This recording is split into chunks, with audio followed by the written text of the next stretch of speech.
What's going on, everyone? I'm just a simple American man here today to learn and react to why is Canada not a part of the United States? Come on, guys. Be part of the US. Why not? No, I'm just kidding. But it's just the way they phrase that question. Like, why not? Why not be a part of the United States? I don't know. It's probably a little more complicated than that or something. Anyway. uh, from what I learned when I kind of reacted to Canadian history was maybe the War of 1812 has a lot of significance in this. There was a lot of Canadian history, to my surprise, that had a lot to do with America. And I was expressing surprise that I didn't know that at the time, which is kind of embarrassing, but now I know better. And I'm very curious what this video is going to specifically point at to say, why is Canada not part of the US? Is there a reason why Is there a reason why Canada would have been part of the United States that I don't know? Anyway, something like that. And without further ado, let's see. Why New Zealand didn't become part of Australia, despite the two nations sharing a history. And I think few nations could claim to be as close as our two Anzac cousins. But there are two other nations that come to mind. Yes. They were once part of the British Empire, who share a border, and also didn't integrate on their independence. Okay, when you put it like that, it's like Canada and the United States are two peas in a pod. Yeah, when you look at it on the map there, look, with no border, it's like we're one giant country. It could have really been something. These are, of Something beautiful. course, the United States of America and Canada.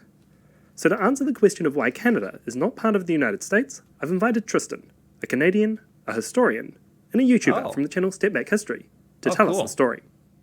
Cool. Hey folks, why Canada isn't part of America is actually an interesting tale that was on the fence until as recently as the late 19th century. Really? This was debated? I mean, I know the US-Canadian border, I was surprised to learn, is not all that old. So maybe this decision, if you will, that we would be two separate nations is more recent than I ever imagined. However, the story must begin somewhere, and first we must set the stage. In the 1750s, only 20-some years before the American Revolution, what would become Canada was split between the British Hudson's Bay Company, Newfoundland, Labrador, Nova Scotia, and the majority being part of New France. Right. What did America look like? Well, as we know, there were 13 colonies spanning from Maine down to the east coast to the border with New Spain and Florida. This I do know. The one thing I know is the little American part of this explanation. Most of the population was between Massachusetts and Virginia. There was actually quite a bit of uncolonized land separating these colonists from the English speakers, hiding up in what would become Canada, meaning that there was less of a shared identity between them. In 1760, after That's starting to make sense. We're already planting the seeds of a cultural difference forming that would make way for what would be reasonable for two nations to be created, I suppose. the famous 7 Years' War, or to the Americans, the French-Indian War, much of that French territory that would become Canada was handed over to the British. Some of the French colonial elite left, but most were actually content to work under British rule as long as they could speak French and stay Catholic. Though if you are Quebecois, you actually would see this as the beginning of Anglo rule over the French Canadians. I mean, there's an alternate history where everyone involved on North America is just part of the United Kingdom, it seems, right? It's still quite an issue here. The British made an agreement with the French Canadians in 1774 called the Quebec Act. This allowed civil code and common law to exist side by side. It entrenched the semi-feudal French seigneurial system, and it legalized the Catholic tithe to Catholics in Quebec. So this is already starting to sow a little bit of autonomy, like there's a civil code, common law being allowed in what would be Canada through this act. So it's already implying that it's becoming a bit more autonomous. Importantly for this story, however, is that a lot of land previously allocated to Native Americans was then shifted to Quebec in an effort to streamline moving furs out of the St. Lawrence River. The American colonists... Moving furs? Like F-U-R, fur? In an effort to streamline moving furs out of the St. Lawrence River. Part of the creation of Canada was due to the convenience of moving fur. Who knew? The American colonists, who long desired to expand themselves into this territory, got pretty mad about it. If you know a bit of the history of the American Revolution, the Quebec Act is one of the, quote, insufferable acts that in part triggered the American Revolution. I didn't know that. Sounds fairly significant, but I didn't know that, or that it was part of triggering the American Revolution. What this means, though, is that Quebec, the largest colony in modern Canada at the time, was Catholic and largely did not speak English. After the 7 Years' War, many Americans even considered them rivals or enemies, and not... Okay, he did mention the 7 Years' War. No, I'm sorry. I was about to jump on that. I thought, for some reason, my brain heard War of 1812. 7 years... war. Not in Tibet. 7 Years' War. Between Great Britain and France. Yes. Definitely not the War of 1812. Okay. But this apparently did sow or create some tensions between Canadians and Americans already? 7 Years' War, many Americans even considered them rivals or enemies, and not part of this growing American identity. That being said, during... Is enemies a strong word? Just they were becoming more identifiable with what would be Canadian culture, and we were becoming more what would be identifiable as American culture. See? This is... I've got a little bit of Canadian in me, or at least the American... If you saw the video about... I made about American stereotypes of Canadians being very... kind, for one thing, passive, negotiating. I feel like I have a little bit of Canadian in me. So, there you go. During the American War of Independence, and before he defected to the British, Benedict Arnold did try to take Quebec. The Americans took Montreal. Is Benedict Arnold a big figure in Canadian history, or taught in Canadian history? Because he is famous, but infamous in American history. So I'm kind of wondering if Canadians know about him? And tried to siege Quebec City. Then spring came and they gave up on the endeavor. The Americans allied with France during the war, but neither ally wanted to see the other take Quebec, so the issue was largely dropped. The war effort to put down the revolution actually brought a lot of money into Canada, and the tariff protections the New Englanders gave up to fight the war were quite good for the Canadian economy as well. Business, especially the fur business, was booming with the 13 colonies in rebellion. This fur business. So Canadians were trading and selling furs to the American colonies? Thank you for that.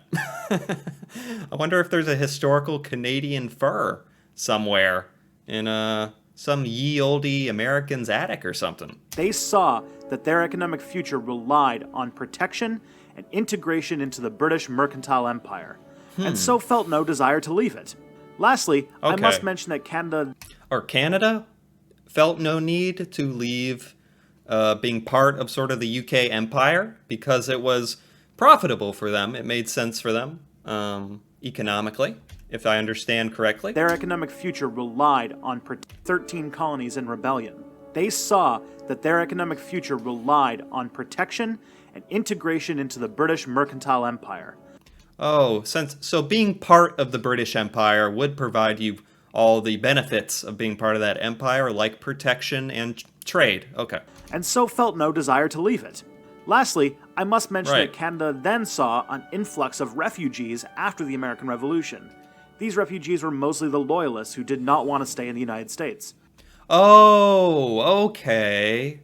These are the refugees that didn't want to be part of the American Revolution post British America becoming independent. They still wanted to be Americans who wanted to be part of the British Empire, migrated to Canada, since Canada was not going to be a part of all that, and they were content to stay as part of Great Britain and reap some of the benefits of trade and whatnot, and they accepted some of the American refugees. Fascinating.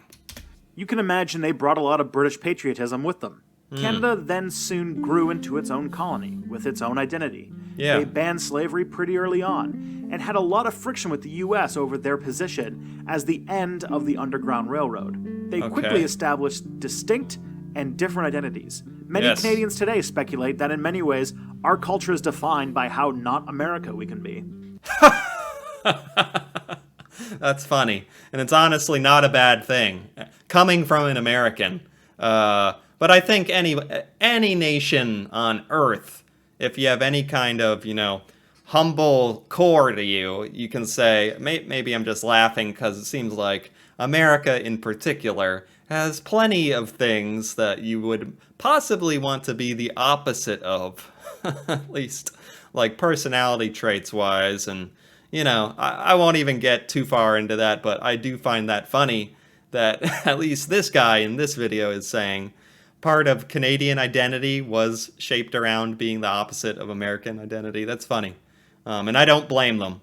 One quick footnote. The U.S. did try to conquer Canada once. Among a series of other issues, the British Empire... Oh, we're just glossing over that? Why are we just glossing over that? America just tried to invade Canada one time. No big deal. What? It's a huge deal. I'm going to have to watch a dedicated video about the War of 1812 now, because no one wants to talk about it. Yeah, it seems like America doesn't want to talk about it because I wasn't really taught about it. You got me rapping now. Okay. Found itself rather distracted by the war with Napoleon, and the U.S. smelled opportunity. They used a rhetoric of manifest destiny, claiming that Canada was theirs by right. It didn't help that the British were flat out capturing American soldiers into the Royal Navy and secretly giving weapons to Native American groups resisting U.S. expansion. In 1812, the U.S. invaded Canada, and after a number of attempts, was pushed back by Canadian militias and blockaded by British fleets. It resulted in a Hey, it paid off that Canada was still kind of part of the United Kingdom in some respects and had a relationship because that partnership ended up being enough to repel the Americans' advances onto Canada. So, yeah, good for you. Good stuff. Canadian deployment pushing all the way down to Washington, D.C. The peace treaty ended the idea of Canada being Americans in waiting basically for the last 200 plus years. That being said, I do not think that two countries are as close as Canada and the United States. Right. We maintain the world's largest undefended border, I agree. Are each other's largest trading partners, and have a... Oh, I didn't know that. That's pretty cool, too. Makes sense, though. I mean, trade couldn't be easier than between America and Canada, so that's cool. Pretty long history of peace and prosperity between us. Also, we gave the U.S. most of its best musicians and comedians. You're welcome. Thanks, Tristan. Step Back History is one of my favorites. Was that a Justin Bieber reference? Okay. That was fascinating. Soliloquy. That was a nice video. I give you a like. That was very good. Very interesting. There was much more to the question of why is Canada not part of the United States than I thought. This satisfied me because there was a pretty detailed, intricate history with lots of things that could have gone differently for why Canada and the U.S.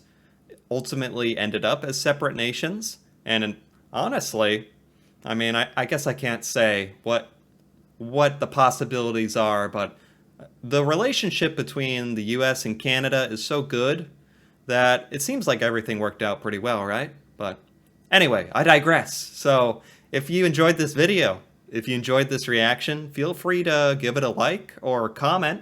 And if you're interested in more videos like this, reacting to Canadian themes and ideas, news, history, all that, feel free to subscribe for more.